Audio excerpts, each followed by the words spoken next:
Alors, je voulais entendre au sujet de Northvolt. Oui.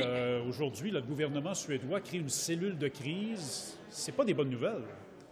Bien, écoutez, je comprends d'abord les inquiétudes, l'angoisse que ça crée chez nous. Je veux dire, on a vu les articles récemment. Je comprends l'inquiétude des citoyens et citoyennes, mais je pense qu'il y a quelques éléments qu'on doit rappeler. D'abord, ce qu'on a vu, la restructuration, c'était en Suède. Hein? C'est là où les activités de Northvolt sur la restructuration se sont produites.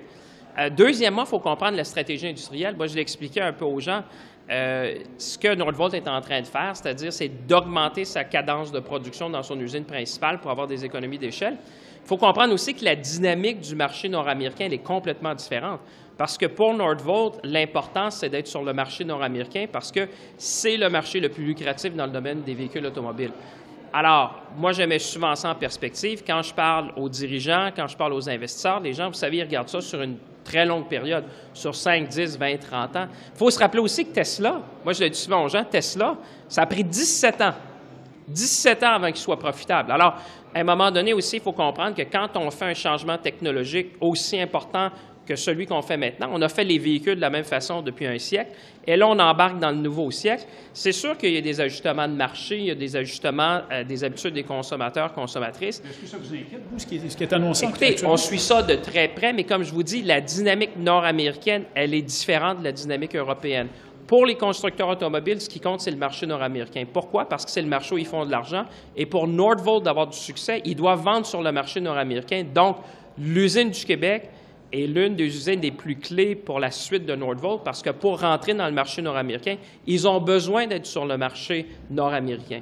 Alors, c'est pour ça que je vous dis qu'il y a une dichotomie entre ce qu'on voit là-bas. Puis je comprends les inquiétudes légitimes des gens. J'ai vu ça, les gens s'inquiètent. Mais il faut comprendre qu'il y a des différences entre ce qui se passe là-bas, ce qui se passe ici, le financement de la société Northvolt en Amérique du Nord et aussi l'importance de l'usine de Northvolt en Amérique du Nord pour le marché nord-américain. Vous parlez du financement. Est-ce que vous êtes devenu la caution du projet Northvolt? Bien, je vous dirais, je l'ai répété à plusieurs reprises, le gouvernement fédéral n'a pas déboursé $1 dans le projet de Northvolt à date. Donc, c'est pour ça que je vous dis, nous, on regarde ça de façon très sereine. La vaste majorité des sommes qui devaient être déployées, c'était ce qu'on appelait un crédit à la production. Un crédit à la production, ça suppose évidemment qu'il y a une usine qui est en fonction.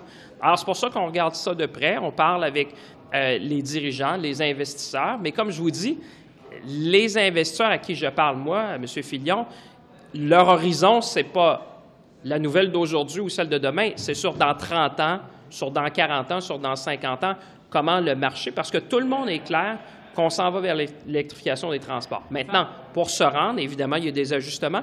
Puis c'est la même chose que Tesla a vécu. Moi, je souhaiterais qu'il y ait une émission spéciale sur les débuts de Tesla. Ça n'a pas été un grand fleuve tranquille. Tesla a eu beaucoup de difficultés au départ. Ça s'est stabilisé. Ça a pris 17 ans. 17 ans avant que Tesla fasse un profit. Donc, quand vous avez des technologies de rupture importantes comme celle-là, c'est sûr qu'il y a des ajustements, mais ce qui est important, c'est qu'on a fait rentrer le Québec dans l'industrie automobile. C'est que Northvolt a ses racines nord-américaines chez nous, puis moi, je souhaite que ça fonctionne, évidemment. Face au problème auquel fait face l'industrie, cette entreprise-là, en ce moment, est-ce qu'en tant que gouvernement, vous êtes prête à modifier les paramètres de l'entente avec eux? Je vous dirais encore là, vous parlez de l'industrie. Non, mais je comprends, mais mettons ça en perspective. L'usine de Stellantis à Windsor est déjà complétée. Le plan de Honda, 19 milliards, le plus grand investissement de l'histoire d'Honda en 75 ans, va de l'avant. Le projet de Volkswagen est bien avancé à Saint-Thomas. Ford a recommencé, vous avez avec EcoPro à Bécancour. L'usine de GM avec POSCO avance aussi à Bécancour. Donc, il faut faire attention aussi parce que la grande majorité des projets avancent. Sur le projet de Northvolt, il y a un enjeu particulier qui est présentement.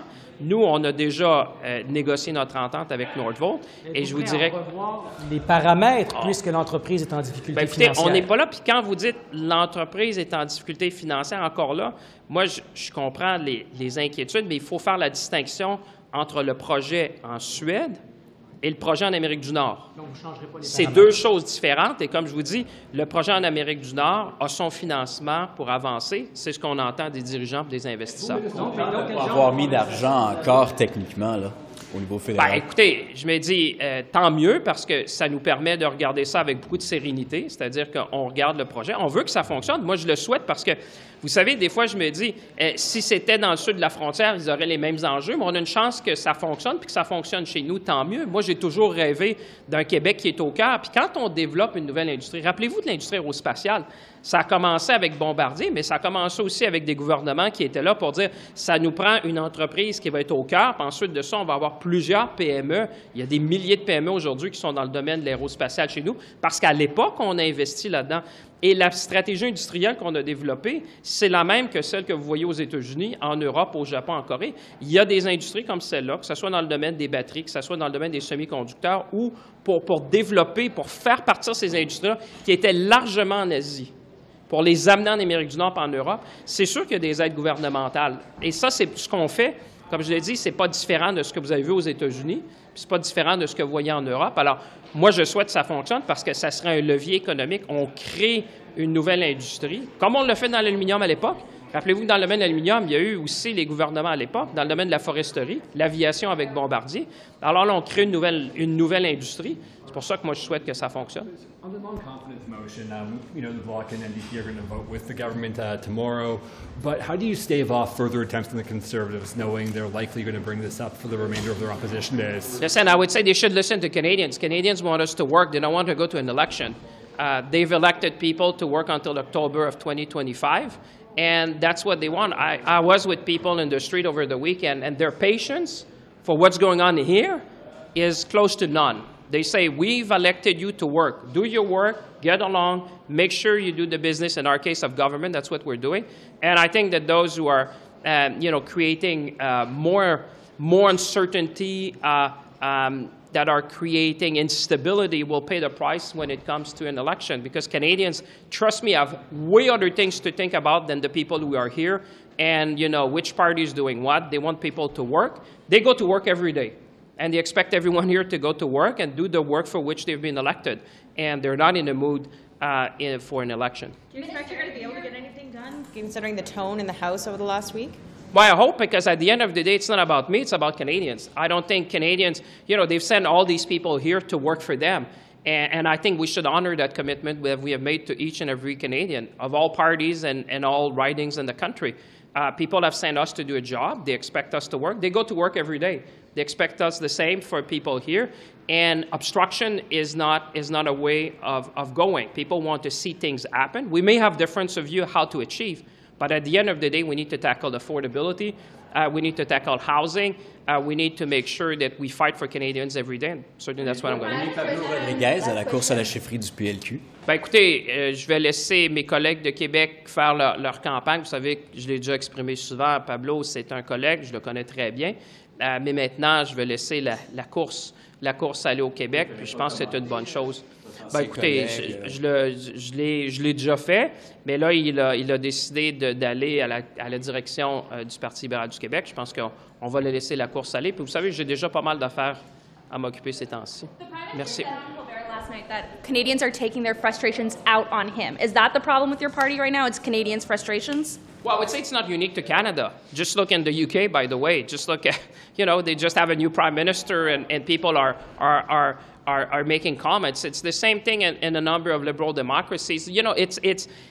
People should not be surprised. History repeats itself. When there's anxiety, people express their anxiety and their frustration towards elected leaders. They want things to improve, and that's why we're fighting every single day. That's why, you've seen, for example, yesterday the Cineplex decision, which, in my view, is in the right direction. We changed the competition law. We gave more power to the Competition Bureau, and now they ended out the largest fine because there was price dripping when people were trying to go online to buy a ticket to go to a movie. Those are the type of things that people want to see. They want to see people fighting for them. That's what we're doing. Merci. Si je prends ta question, mais...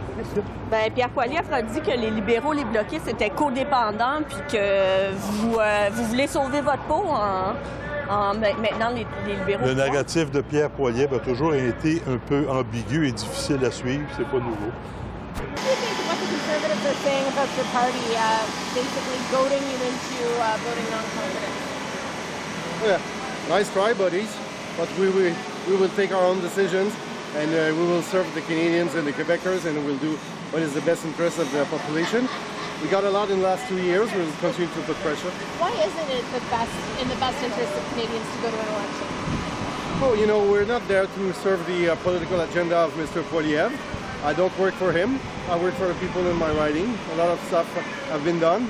I noticed that pharmacare is still in the Senate, and it can provide a lot of help for contraceptives and people, have diabetes. Quelle est votre réponse aux conservateurs sur leurs arguments?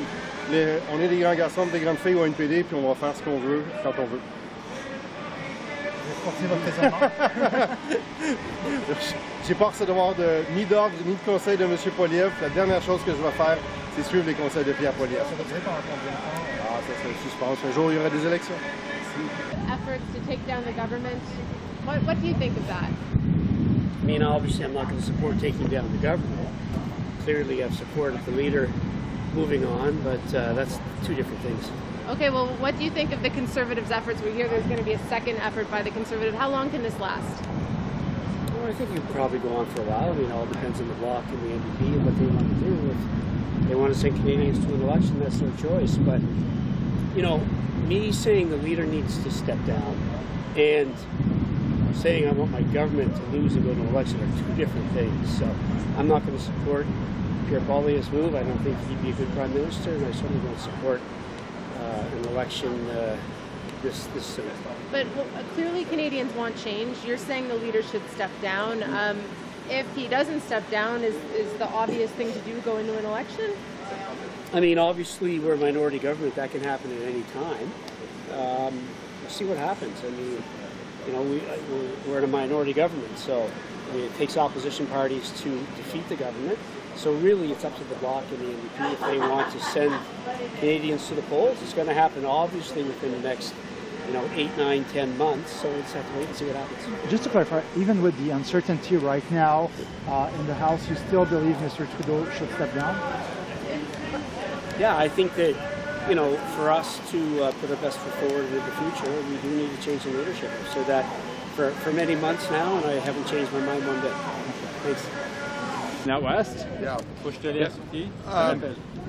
I met with both parties in this dispute yesterday. I told them in no uncertain terms that it was time to get back to bargaining, get back to the table. I've asked the Federal Mediation Service to accompany the parties. A lot of people are depending, especially in the agricultural sector in Western Canada, on these parties to knuckle down and get a deal. And that's what we want them to do. Now, how confident are you you'll see a solution come out of mediation here? They always do.